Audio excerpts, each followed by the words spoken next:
Monster news out of Morgantown today. Rich Rodriguez accidentally leaked the West Virginia starting lineup. We're talking about that and much, much more on the Voice of Morgantown show. Let's get I'm following like Voice of Morgantown and like Sure.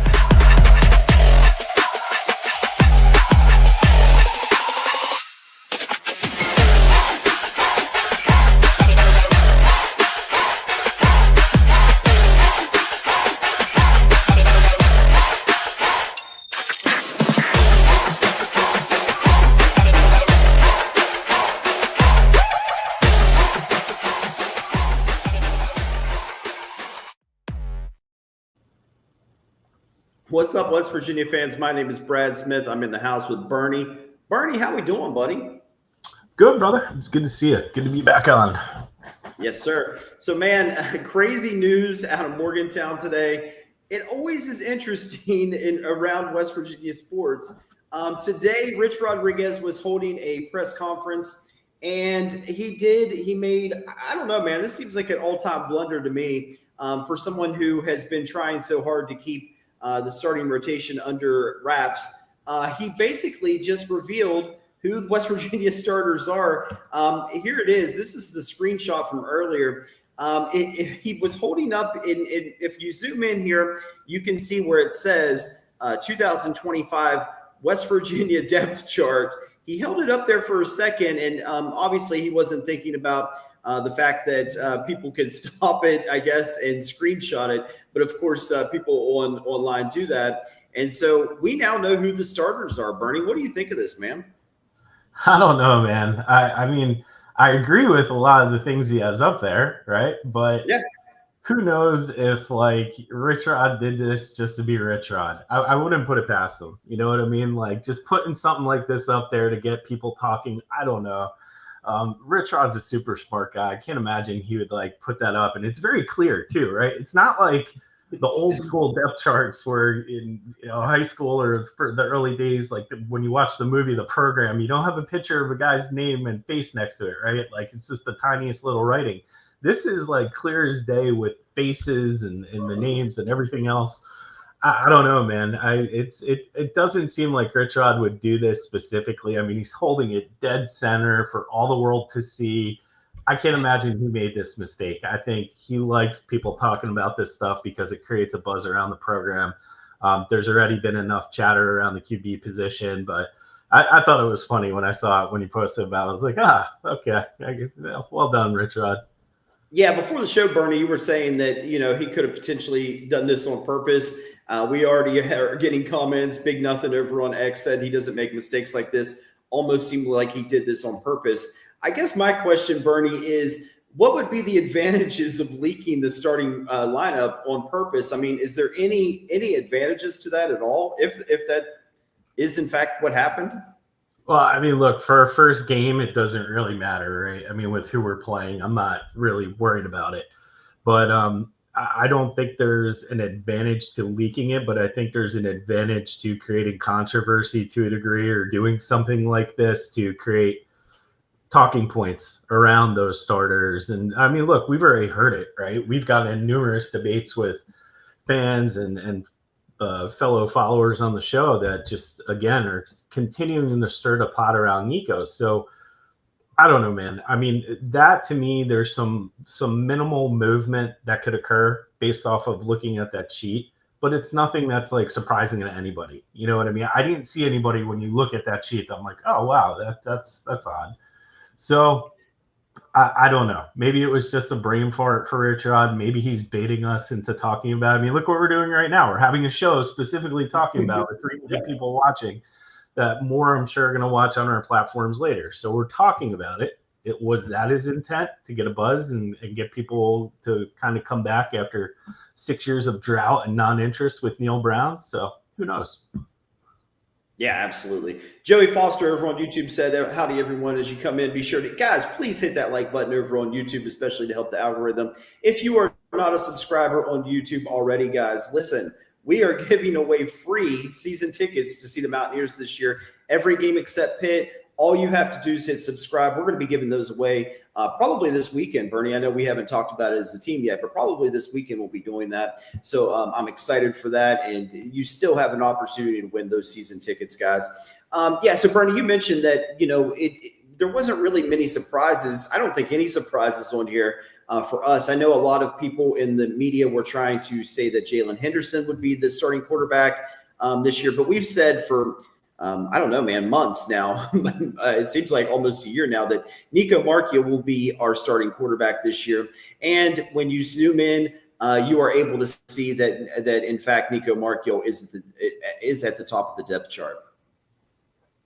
No surprise. Everybody continues to try and create this narrative. I mean, we have fellow content creators that are still pushing Jalen and this QB controversy. You hear a lot of people say, oh, well, it's early. The job's not decided on yet. And what has Nico done to earn a job? I'm just so tired of the noise, man. Like, it's Nico's job to lose until Nico, God forbid, gets hurt or loses it. And I don't see that happening. So, I'm just tired of the noise around it. I just want people to rally around Nico. I think Jalen could get some good cleanup time. But, look, we have a really strong quarterback bench, top to bottom, and I think I've said this before, too.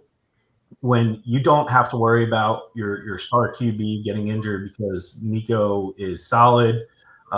He knows how to protect himself when he runs. He used to do it in high school a lot more. We haven't seen that side of him yet, and I know we're going to see it this year.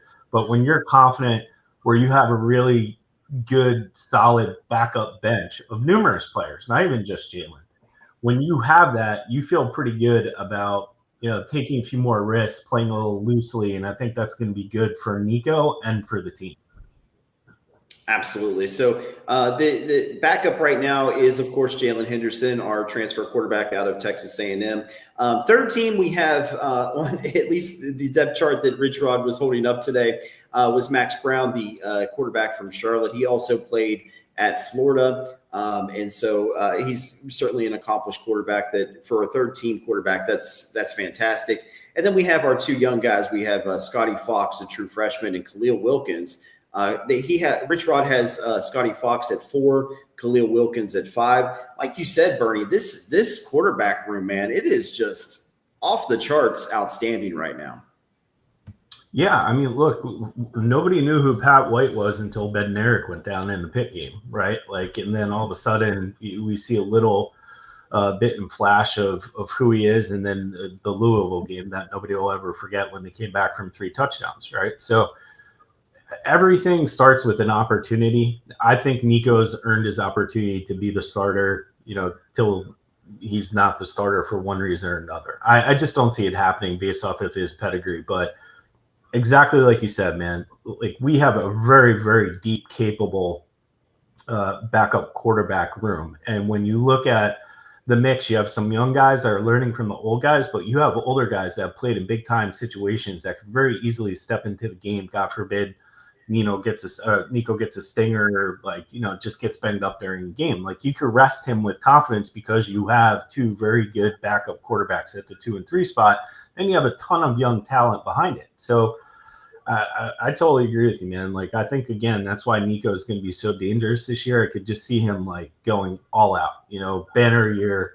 If he stays healthy, God knows what it's going to look like at the end. But I could see him really doing some special things this year. So. Yeah, Nico said, I don't know if you caught this, Bernie, but the other day during the press conference, he said he feels like he can run for 1,000 yards, man. I don't see why not.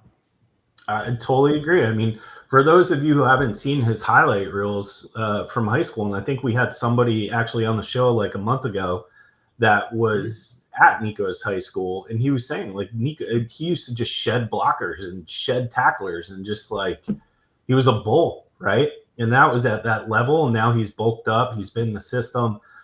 I think Nico is going to surprise a lot of people. I know that people may feel like Henderson is more the athletic quarterback, but honestly, I think people are sleeping on Nico, and I think Nico is going to come out and he's going to show a lot of people why he's so highly touted and why we covet him so much, and we're glad to have him as the team leader this year. Dude, it feels like we're saying the same thing every show. We're just reiterating the fact that Nico has been the man for months now, and I'm glad today that I think we got validation that he is in fact going to be the starter. Like you said, there's been a lot of other YouTubers and content creators and people in the media that have tried to make this a quarterback competition. And of course, they had to compete for the job, but I think we all knew, at least you and I, Bernie, that Nico was in fact going to be the starter. Yeah, I'll tell you what though, man. Like now we're seeing Garrett Green starting to emerge a little bit with some wide receiver highlights, and I love seeing that for him. We've always said he can be very dangerous, and then you start to think about like last year, right? Like what if Brown would have had a set of cojones and would have made that switch, right? Or at least started to rotate it, or he did it a few years ago. Who knows, right? But seeing what Garrett Green is doing at the NFL level right now, he looks good. And the coaches are really excited about him. And you watch some of the feedback that they have at the press conferences on Green. For him to make this transition the way he's done, you can only wonder what if would have happened if he would have done that. We would have had, Nico with Garrett Green as a receiver last year. I think that could have been really dynamic. It's a shame we didn't get to see it. Here's the problem, though, Bernie. If Neil Brown would have done that, there's a chance he could still have a job here in Morgantown, man. I mean, there's a very good opportunity that we would have won 9-10 games, gone to a good bowl game, and potentially crawled our way into the college football playoffs. I mean, I don't know, man. Are we glad that he decided not to put Garrett Green in the slot? No, you'd still have Neil Brown's horrible decision making, his vanilla play calling, and his porous defense. So I don't think even with Garrett sliding over and Nico at the helm, it just I don't think it would. Maybe we win 1-2 more games, but I don't think that would have saved his job. I think Neil was we had enough of him. Absolutely. So we have a couple of comments here. Guys, if you haven't already seen in the bottom right corner of our screen here, we have a call text line. It is 304-315-4443, 304-315-4443. Please give us a call, text, and we'd be happy to have you on the show. Big Nothing over on X said, were you able to zoom in enough to tell who it was? I was having trouble. Yeah, so you can. I was able to scroll in and see exactly who is our starters right now, according to the depth chart. We are getting some other feedback here from Huey Lewis over on YouTube. Said the depth chart from our game 2.5 weeks away is out. Certainly stuck in stone. I think he's being facetious here, but obviously things could change, Huey. Obviously. But right now, these are the starters that we have currently. We have Nico Marchiol as our starting quarterback. Of course, Jaheim White as the starting running back. He currently had Dior Hubbard as his number 2 running back. Rich Rod has said multiple times that we only have 2 running backs, or we did have only 2 running backs that were able to practice. So that was not a surprise at all either.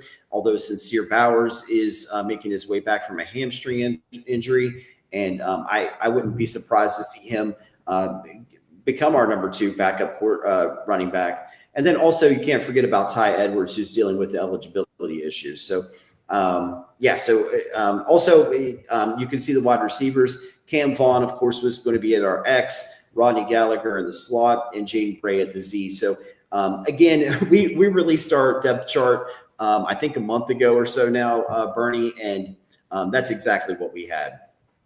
Yep. Yeah. And I mean, look, I think the biggest concern that I have right now is a lot of the eligibility issues. And I really want to see that get clarified as soon as possible, because I think we're all very worried about that, especially with a guy like Jamori Robinson in that mix. It's just, that could really change the season if that does not get done before game 1, game 2. I mean, it's got to get clarification. So, yeah, absolutely. Big Nothing again over on X said Nico is not the flashy, exciting quarterback that we all want, but he is the one that can move the ball and lead us to wins, wins, I believe. And again, I'm not sure what people are seeing here, Bernie, with Nico Marchiol, but he is I don't know if I would call him flashy necessarily, but he is not a slow quarterback. He's certainly an athletic quarterback who is capable of running. Again, in this system, he believes he can get 1,000 yards, and so do I. Agreed. And I think people, again, just we haven't seen the full Nico, right? Like we've said that before. I mean, Brown admitted that he did not open the full playbook for Nico last year. So you haven't really had Nico have an opportunity to be the athlete that we know he all is. And I think, again, he's just going to be one of those guys that sneaks up on you. I mean, it might not be like a cut, flashy, Pat White, Garrett Green, slashing, brilliant run, but he's going to plug out 6-7 yards. And if he gets a hole, he's tough to bring down. So, again, I think, a lot of people are just kind of sleeping on Nico right now, which is fine. I think let him settle in, have a few big games. Let's get past Ohio. I think that's going to be a good litmus test. Just because that's such a trap game, and then we see where we are and we see what he does. And look, Nico, we all know he has that fire and competitive spirit. So I think the fact that people are sleeping on him is just probably giving him a little bit more fuel for that fire anyway. Eric Michael Hopper over on X said Nico runs as fast as a 4.5 40. I think that's about right. He's now also 235, 240 pounds, guys. So you're going to see even more of Nico trucking defenders. I saw it in practice on one of the clips that West Virginia University released. He trucked a defender. And again, guys, if he can't run past these guys, he's going to run over them, I think. Yeah, and I think, look, the thing I loved about Garrett, too, is that competitiveness, that fire, right? Nico has that. He's just a little more low-key about it, but I think you're going to see a different side of him this year with him at the helm, right? Like the guy that came back in that amazing game in high school that was all over YouTube. I mean, that's going to be who our guy is this year. So I love seeing those kind of comments because, again, we want people underestimating Nico from a competitive standpoint, but from a fan base standpoint, we should all be behind him and supporting him and giving him an opportunity to showcase his full skill set before creating a controversy that doesn't even exist. Just my opinion. Yeah. So, Bernie, I do want to address also the backlash that, of course, Voice of Morgantown is going to get from posting this screenshot. And, guys, it's one of those things that I don't think any of the other media members are going to post. But I think it's our responsibility, Bernie, as kind of the anti-media in the state of West Virginia, to post something like this. If it comes across our desk, we have to show this because this is what Mountaineer fans want to see. I don't know if it's particularly going to make Rich Rodriguez happy or the coaching staff happy, but again, I think this is something that the fans want, and it's there. So I think we need to show it, right, man? Yeah, I mean, I could see where there could be some animosity, but at the end of the day, if you do something like this, and I love Rich Rod, so I hope he doesn't, if he even knows who the hell I am, hold this against me. But at the end of the day, if you hold something like that up, you've got a million cameras in that room. Somebody's going to catch it and post it, whether it's us or somebody else, right? And then you're going to dive into it. So whether it was intentional or accidental, it really doesn't matter at this point. It's newsworthy. And to your point, what a lot of fans were curious about. And, whoever made the 2.5-week game comment, we're not sitting here saying this is set in stone, man. Like, we're just sitting here saying, hey, this is interesting. Look what came up at the press conference today. You get so many burners and idiots that take speculation or what we say in our shows or on X and they try and make it like law. It's pathetic. So again, I think, for us, we're doing exactly what you said, Brad. This was a sheet that had the starters listed for the first game. Of course, we're going to post it. It's a newsworthy thing to post. Maybe it gets people talking. Maybe it doesn't. Maybe it was intentional. Maybe it was accidental. Doesn't matter. It's our job. We deal with this stuff. Rumors, analytics. That's the purpose of what we do. So, I hope it doesn't get anybody in the program mad. And but again, I don't think this sheet is so secret when it's that big and you got players' faces like blown up the size of quarters. I think everybody's going to be able to see that at some point or another. Absolutely. The other big story, man, from yesterday or the day before, I think it was from yesterday, is that former West Virginia defensive back Jacobe Spells posted his Duke's Mayo Bowl championship ring on Facebook Marketplace. He originally posted it for $3,500. He reduced the price, Bernie, by $2,000. He dropped the price by $2,000 to $1,500. Bernie, what do you think about that, man? Well, it's one, concerning. I hope he's okay. Two, I hope there's no animosity between him and the program. But three, I mean, I almost bought that son of a bitch, right? Like, you're sitting there and you're looking at a ring, you're like, damn, $1,500. That's a pretty cool ring, but I feel like I didn't earn it. I don't want it, right? Like, that's just, I wouldn't want that unless a player came up to me and said, hey, man, I want you to have this, or somebody from the school. That's something he earned. That's something he should be proud of. So I was a little shocked to see it out there. I mean, we've seen this with professional athletes where they sell memorabilia and certain components, but it's usually when they're not in a good spot. So I hope all is okay with them first and foremost. But definitely shocked to see something like that out on Facebook Marketplace. I mean, not something you expect to see. Absolutely. This comment, man, from Huey Lewis, I'm sorry, I want to address this real quick. He says rumors and analytics are completely different. Of course, Huey, they're different. We cover not just one. We don't just cover rumors. We don't just cover analytics. We cover both, Huey. And I'm not sure. It seems like some of these people online, man, they think it has to be one way or another. We cover both, man. We can cover all these things. Oh, dude, I told you offline, like, I got into it with some burners on X because I said that Neil Brown was the worst coach in program history. Like, actually, by the record, Cignetti was worse. I'm like, dude, it's not all about the record. Like, You're going to compare Robert Morris versus if you played Texas that year, and I'm not saying again you did, but these people like try and justify the dumbest points, and it just makes them sound so stupid. It's like, look, man, we're here to talk about the program. We're here to deal in hypotheticals. My opinion is that Neil Brown is the worst coach in program history. Statistically, off wins and losses, that's not the case. That's okay. That's your opinion, man. Eat it, love it. I don't care. This is just my validation of it, right? And you have something coming out for it, but man, sometimes you talk to these people, you wonder how much moonshine or what they're huffing out there on occasion, because it's like talking to my 6-year-old. Who are these people that are out there still defending Neil Brown? I mean, you still see them. There's these trusters out there that still trust the climb and still feel like, oh boy, I had somebody that was involved with the program recently who under Neil Brown, he reached out and said that, some of the comments that I've made about Neil Brown aren't fair still. And it's like, how are you still justifying and defending Neil Brown? It's just so not hard edge, man. That's not hard edge. Yep. Yeah. It's I don't know, man. I mean, look, I think he really did a good job of being a likable guy, at least from a perception standpoint. So people kind of felt like he brought something new from Holgerson. I don't know. I don't care at this point. I'm so tired of talking about Neil Brown. But at the same time, there's an accountability level that I feel the program is owed that it wasn't delivered on.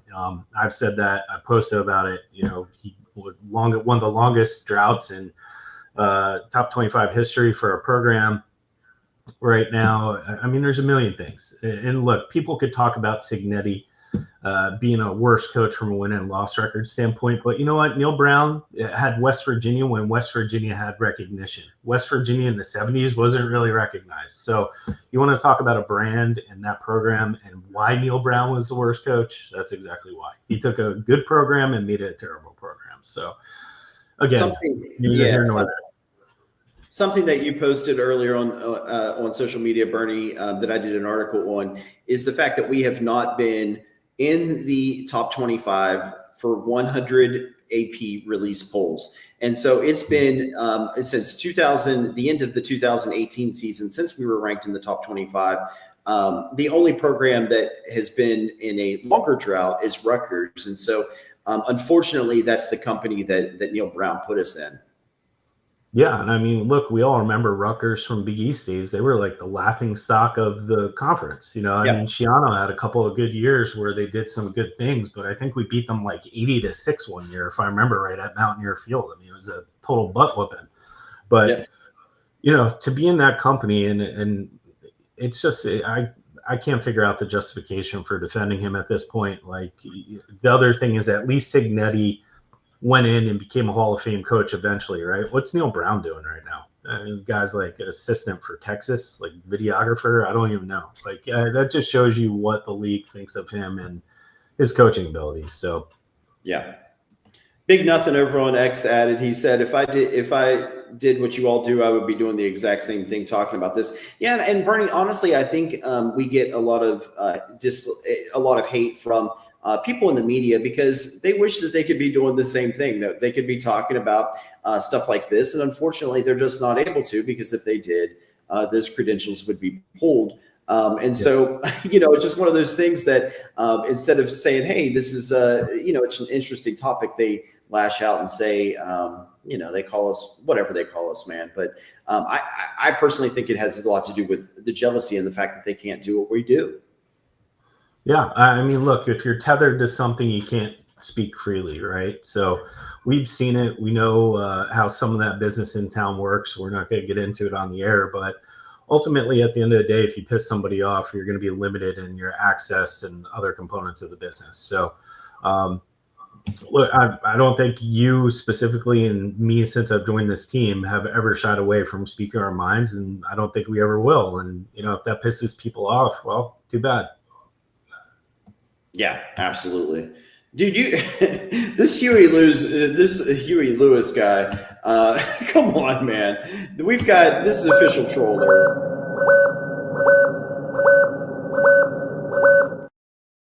Oh, listen, people mistake my passion, I get fired up talking about this stuff. I can't help it. So, yeah, it's and in all fairness, you don't have to deal with what Brad and I deal with on a daily basis. You get some Yahoo with like 12 followers on X just trying to attack you to become relevant. Brad's had some really bad experiences personally from people like this that bring his family into it. It's just unacceptable. Like we're here to have fun, talk about a program we love. So eventually it gets old, Huey. It's nothing against you at all. It's just when you deal with it every day and people attack you constantly, and they're probably some 15-year-old fat purple-haired loser sitting in his mom's basement, like it just gets old. I just eventually I lit some kid up the other day. I actually felt bad after, but I think they dropped off immediately because it's just you poke the bear, go for it, but don't cry when you get what's coming. It's a shame too, Bernie, because we're all rooting for the same team, right? We all want the Mountaineers to be great. I just don't understand. It'd be nice if we could all just come together and stop with this nonsense on social media. I'm backing away from X and not spending any time getting involved with these people because they just it's just kind of a waste of time, unfortunately. Bernie, anything else before we bounce, buddy? I think Big Nothing's comment on the bottom there is very interesting. Do you guys know anything? I saw this. I kind of skipped over it just because I had not heard anything about the SEC talk for West Virginia. Have you heard anything about that, Bernie? No, I mean, I don't think we've talked about this before at length when we did the what conference are we going to be in show. We would all love to be in the SEC, but God, one, we'd get destroyed for a while. Just to build up to that level of play on a consistent basis. The money would help, certainly from an NIL perspective. So maybe we go a year or two where we're getting trounced and we bring in some talent that we could buy. I think we have some great rivalries in that conference if it ever did happen, but it's a pipe dream. I mean, they make so much money. I'm not really sure why they would invite West Virginia into that conference right now. It just, for me, doesn't really make sense. So we could always hope. I've always said I love the Big Ten. I think that's a great conference for us, just from a geographic standpoint with Penn State, Ohio State. A lot of games you could drive to, get Rutgers back in there. But Big Ten, SEC, I'd take either of those. But we're also very happy in the Big 12 and the money and the facilities and upgrades they provide us since we almost got left in the cold and wound up in the AAC. So Yeah, I'll look to see if there's any rumors about the SEC. I just have not heard that over the last couple of weeks at least. So those always pop up every now and then. Bernie, thanks so much for jumping on tonight, buddy. Guys, thank you for tuning in. If you enjoyed the show, and how could you not have enjoyed the show? Hit like, hit subscribe, share it, please. And we appreciate you guys. Let's go Mountaineers. Have a wonderful week, guys. I'm following voice of Morgantown and sure.